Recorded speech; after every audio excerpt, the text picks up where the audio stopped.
at the successful meeting in Washington, D.C., a session on this question. Today, it's becoming clear discriminatory legislations in a concrete way. The Hindu civilization itself could be under threat. We have seen many things happen. For example, the arrest of the Shankaracharya of Kanchi on a bogus case, the attempt to break the Rama Setu by demeaning it, by dismissing it, then the attempt to take over temples is a part of what I say is the Hindus being under siege. The Hindus are being targeted by international forces which have already decided in a meeting in Dallas, Texas in 2005, September 19th, that there will be an attempt to convert 10 crore or 100 million Hindus to Christianity. Therefore, this decision now in this particular case of fighting against the state control of temples is a part of the general struggle to liberate the Hindu society from attempts being made to demean it. And we have already successfully, I think very successfully fought the attempt to demolish the Rama Setu. Great mobilization has taken place, and now the Supreme Court has given a stay on my petition in the Supreme Court. And similarly, the Shankaracharya's arrest was challenged because they were refusing to give bail. So it was the bail application went to the Supreme Court, and the Supreme Court reviewed the material and declared the whole case as without prima facie basis. The temples cannot be managed by the state. If the state is genuinely secular, the temples cannot be managed by the state. You can have guidelines, but the temples have to be managed by the society. And the society may empower the pujaris, they may empower a trust, they may do anything. But you can have guidelines, but you cannot have the state manage it, state take away the money. I am told that for every 10 rupees the state takes away from the temples, hardly 1 rupee is spent on the temples itself. So consequently, we are going to challenge this legally. We are preparing a brief, just as we have been successful in the Rama Setu matter legally.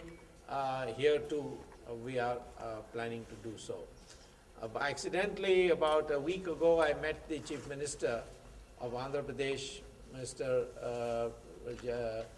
Rajashekar Reddy, and I told him that I'm coming for this meeting, and he said, well, he is open to a discussion on what further needs to be done. He says, I've done a lot, but he has not done very much.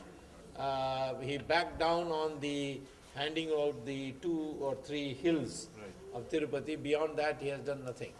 We want him to bring new legislation to scrap the old Endowment Act legislation and bring in what I would call as guidelines, how the society should elect governing trusts of temples, how the temple land should be managed, etc. But beyond that, the state should not do this. So the present legislation is scrapped. So he said he would be, therefore I could not talk to him. But in the future, in the near future, I shall be myself going with the organizers here to meet Rajashekar Reddy and give him one last chance to do it himself. Otherwise, I'm 100% certain that this whole matter can be legally settled very quickly. I think we have to recognize this is a country of 83% Hindus, and we Hindus are very tolerant people. When we were 100%, we gave refuge to the Parsis and the Jews, and even the early Muslims who came to Kerala we made them into Mapilai, which means son-in-laws, and they are now known as Moplas, thanks to the British. The Hindus have been a society which has been very tolerant, but this tolerance, this lack of unity has been taken advantage of, and therefore Hindu unity is now extremely important. Otherwise, remember, there were great civilizations like the Egyptian civilization, the Greek civilization, they all disappeared because the people didn't realize the threat to it. And I think we have to now recognize it, and a movement is taking place. And I hope that the Chief Minister himself will take steps. Chief Minister did tell me that there is a wrong impression that because I'm a Christian, I am against Hindus. I'm not at all. So I told him that all Christians' ancestors are Hindus. So if you acknowledge that your ancestors are Hindus, there's no problem, then you are part of the family. So you must treat your ancestors with respect, so you treat the Hindus also with respect. All we are saying is scrap this act and bring in a new guidelines act for which all the sadhus can be consulted. I'm happy to say that Swamy Dayanand Saraswati has convened the Acharya Sabha of all top religious leaders, Mahamandaleshwars, the Shankaracharyas, everybody, and they are meeting in Chunchungiri Ashram in Bangalore on 9th, 10th and 11th.